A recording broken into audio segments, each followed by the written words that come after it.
Isn't it just disturbing that two black people can actually give birth to a white offspring? It is.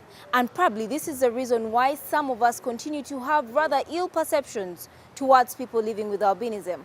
Let us start with what some people think causes one to have albino children. Ayinza okuba nga yeegaanako ku Namagoye nga yazaalako ebbali Namagoye n'amwegaana. Many of us look at albinism as an out-of-this-world condition. Stories have been told of parents who bear albinos and desert them because they consider them curses from the gods. Every month we must get a case to be reported, but especially denying the babies. There are even some cases where men abandon their wives for giving birth to albinos. Almost every person living with albinism has a story of them being discriminated against because of their skin color. In their booklet dubbed No Magic, No Witchcraft, Just Albinism, a non-governmental organization called Action on Disability and Development lists a number of myths and false beliefs that continue to put the lives of people living with albinism at risk.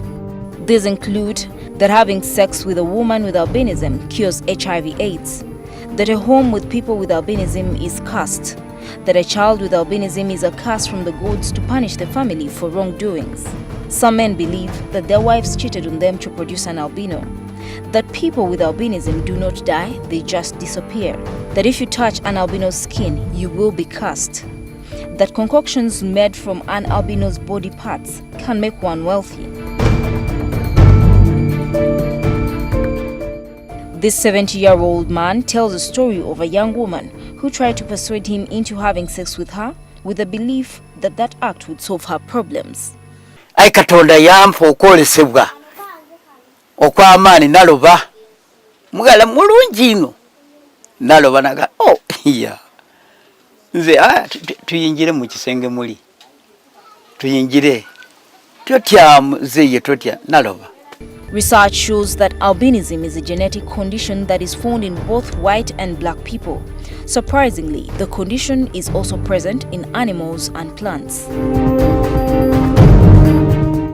We sought an explanation from Henry Ngobi, a dermatologist in Jinja who works so closely with people living with albinism to demystify the condition. It's a genetic condition whereby someone fails to produce melanin, a skin coloring agent that gives us colors, and they remain white.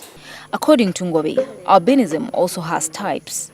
Some of them have a defect, just a slight defect on tyrosinase enzyme, and they have some little melanin. Some of them who have the oculocutaneous albinism, they lack tyrosinase completely, and they remain white. Ngobi explains the science behind the genetic conditions that leads to one having an albino baby. If you get a gene from your mother that contains albinism, and then you get the same one from a father that contains albinism, yes, you are bound to be an albino. He advises people to test for albinism traits before they marry and give birth, just like the case is sometimes for sickle cell carriers. The delicate nature of albino skins and eyes and the fact that they lack skin pigment makes them prone to sunburn. As it were, majority of them die early from skin cancer. We advise them to protect their skins by wearing long clothing, by putting on white brimmed hats. They need special sunscreen lotions to limit the skin from being exposed to ultraviolet rays. Unfortunately, for many, the lotions are costly. Here in Africa or in Uganda, they are very rare. They are not on local market because they are very expensive. And these people who deal in them, they know that albinos, most of albinos, they cannot afford to buy them. Now, the leaders of the Albinos Association are asking the government to avail the lotions free of charge in health facilities. People like down there in different districts, like in Buyende, it becomes very difficult for them to access these sunscreen lotions. They should distribute these sunscreen to the health center level.